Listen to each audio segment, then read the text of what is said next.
Donc on n'a pas besoin pour ça, pour faire une banderole, pour ganga, non, non, non, c'est plutôt le travail. Donc professionnalisme, c'est un bon mot. Les musiciens, mais maquillons, les producteurs, mon côté, c'était comment? Non, non, d'abord, on est musicien, on est musicien, on est artiste. Donc c'est le théâtre royal flamand, en sigle KVS, né,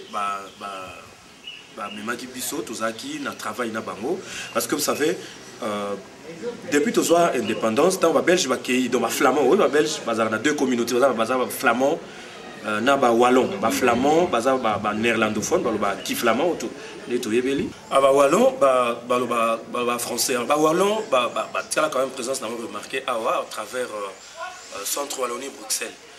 Il y a donc théâtre royal flamand, donc ba flamand à travers le théâtre royal flamand KVS, na théâtre Campo, il y a Gand, il y a quand même rétablir relation à travers la culture. En 2005, nous avons travaillé dans l'artiste professionnel. Nous avons une sorte, il y a casting. Au départ, nous avons une cinquantaine. Nous avons casting na bango. Nous avons retenu, nous avons une vingtaine, nous avons retenu. Après, nous avons travaillé sous forme d'atelier de formation dans le cadre d'échange culturel. 2005, 2006. Alors, en 2007, metteur en scène, metteur en scène, comme on a eu Johan de Hollander.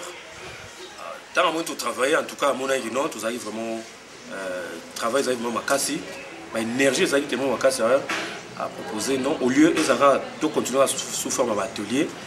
Donc, on a créé vraiment un spectacle, il y a mon aîné, un spectacle international, donc belgo-congolais.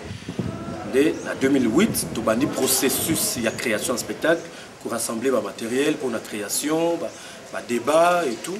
Alors, à mon avis, ils sont vraiment efficaces à Sengaki. En tout cas, à Sengaki, dans le bus, ils ont passé 4 mois en Belgique pour parachever la création. Dès janvier, donc on peut faire accord d'Abisso. Dès janvier, donc Basali Makamnyoso, Tindi Babillet, les Tokendaki,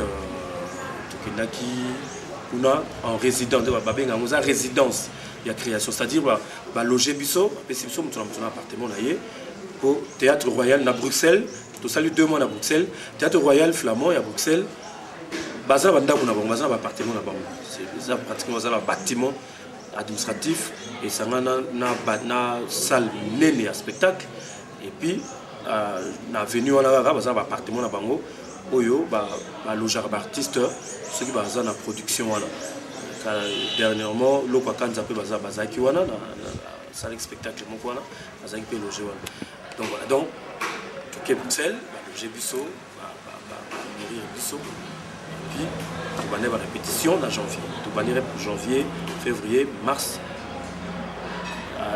Début mars, tu as Gand, tu répété pendant 1 mois. Tu as fait la production. Il y a un spectacle qui a créé, titre à l'attente du livre d'or. Ils ont retracé, ils ont fait la peinture. Il y a la relation entre Bisso et la Belgique. Ici en RDC, vous étiez seul ou bien vous étiez... Il y a encore d'autres Congolais? Oui, mais en RDC, on était au nombre de 4.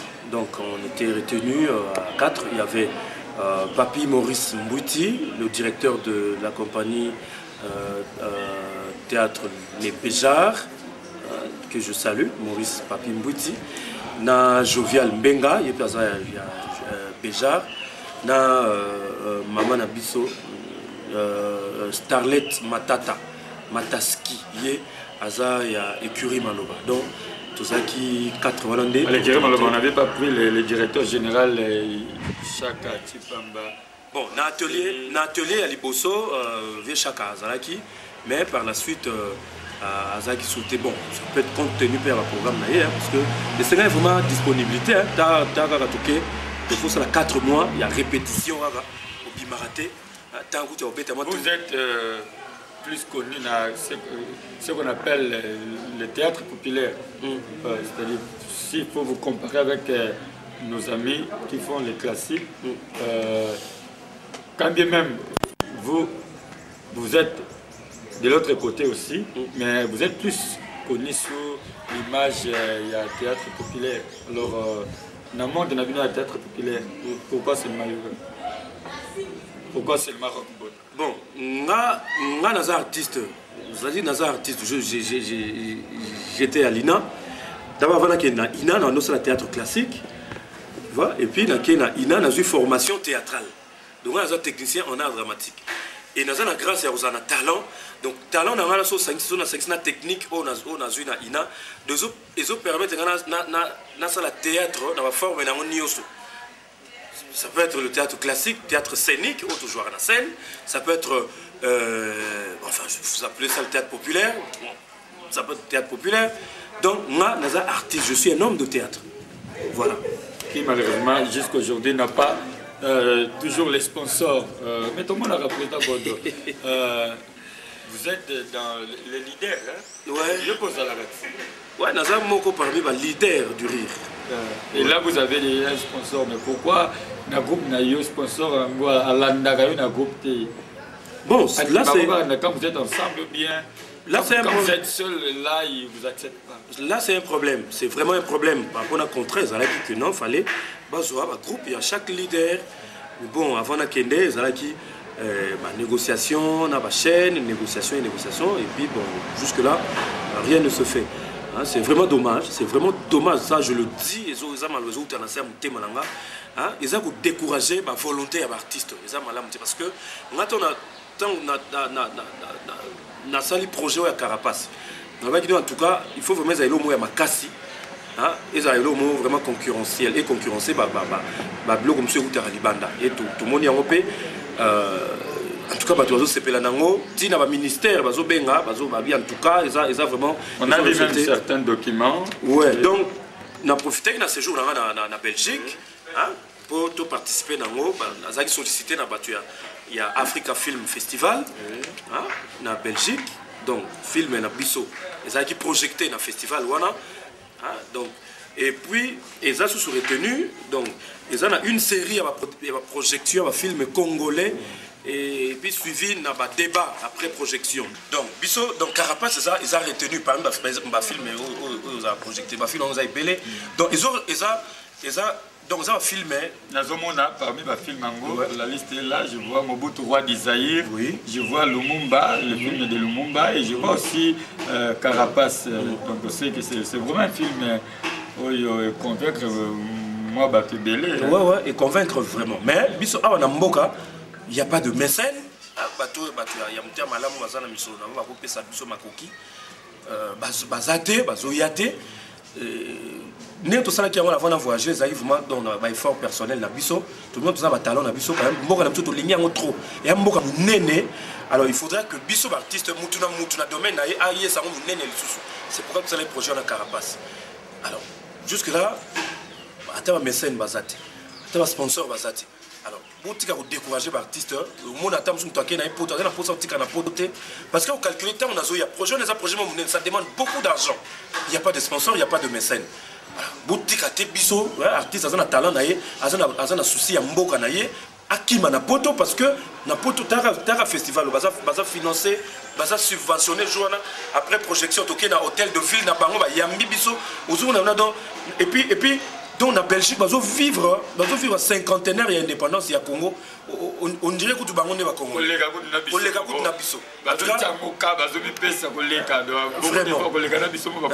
donc en tout cas je demande na batu ya bonne volonté na